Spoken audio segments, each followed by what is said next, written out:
Mic check 1 2. It's the Y2K collector, and as mentioned earlier, the online orders are starting to roll in. Now, so far, I've gotten, and someone asked me, they asked me to give them what my complete versus incomplete ratio was for games that I order from GameStop's website.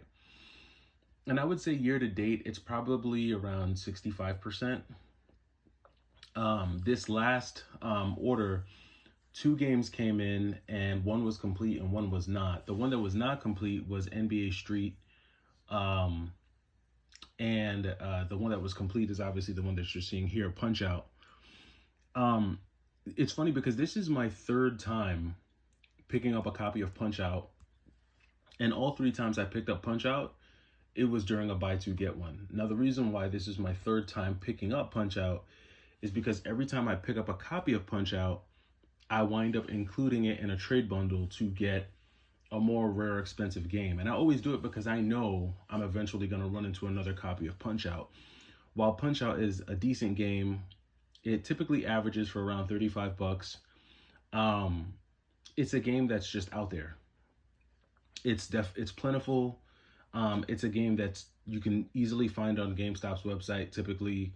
And so for me, it just made sense to say, okay, I'm just going to go ahead and pick this up. Now, this is a game that I like having in my collection because I do like boxing games. In fact, I have Fist of the North Star Fitness Boxing. That's one of my favorite boxing games on the Nintendo Switch. But Punch Out on the Wii is, a lot of fun. The fact that obviously you can use the nunchucks and then you have the Wii Fit board that you can use along with it. It's definitely a fun one, man. It's definitely a staple in the Wii's library. And so this was one that I was glad it came complete. And oddly enough, every time I pick this game up from GameStop, it's always like in like new condition. Like I'm pretty sure they have like a warehouse just filled with copies of Punch Out for the Wii. So this was one of the games that came in.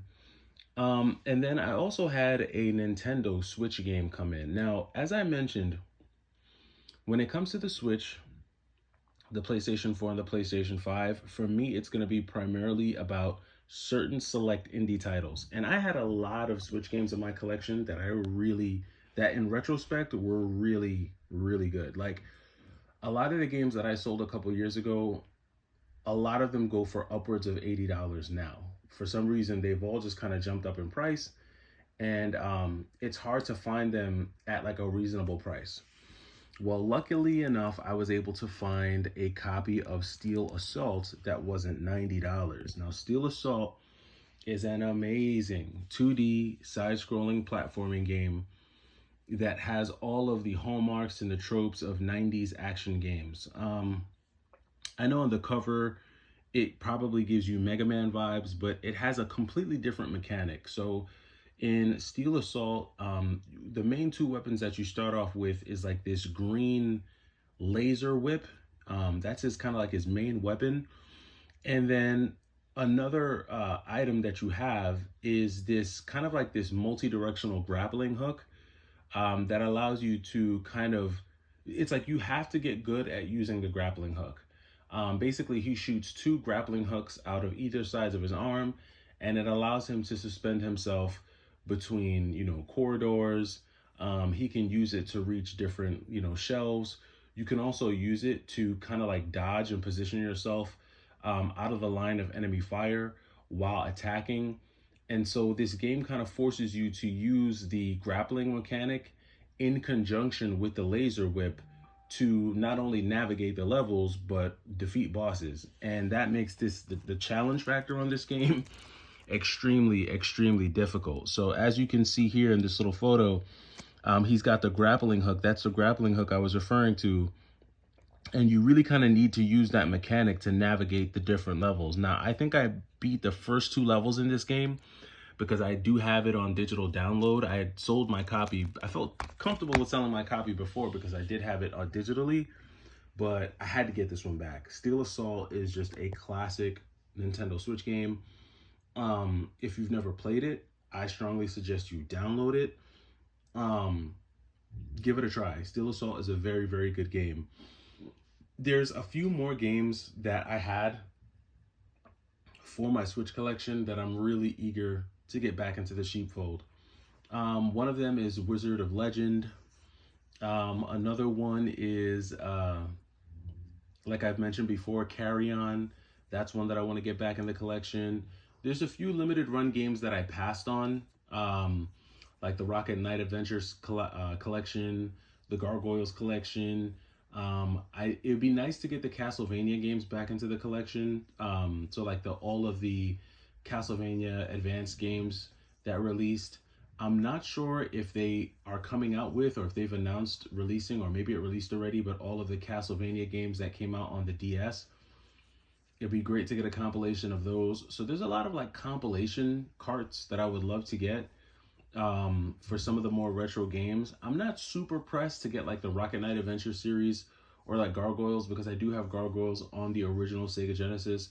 I also have Rocket Knight Adventures on the Sega Genesis, as well as Super Sparkster, which was basically the Nintendo version of Rocket Knight Adventures 2.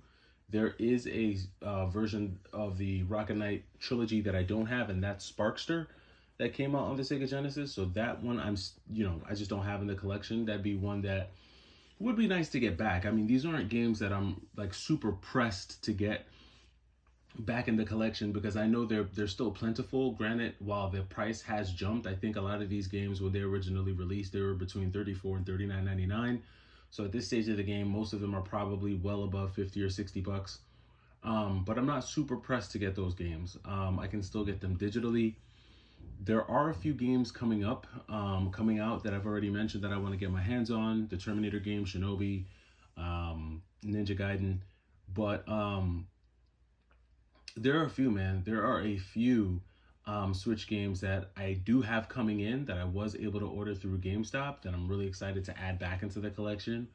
One game that I really want to get back in the collection is Elderbrand. I'm really mad that I sold my copy of Elderbrand, and I really want to get that one back as well.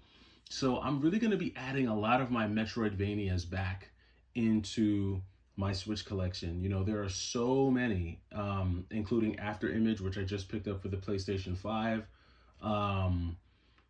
You know, there's so many that I already have on the Switch. When you think about Blasphemous 2, The Last Faith, Moon Scars, games like that, Ender Lilies. There's just so many really great Metroidvanias on the Switch. And I plan on focusing in on just that genre probably to start. And then once I get all the Metroidvanias that I want for the Switch, I'll probably move on over to the beat 'em ups and then get back to collecting shoot 'em ups on the Switch, because the Switch has some of my favorite shoot 'em ups, including the CKO Shooting Stars Alpha and Bravo collection, Drive Dimension, Shikondo, Power Rumi, Ghost Blade, Soul Cresta, Star Hunter, and DX.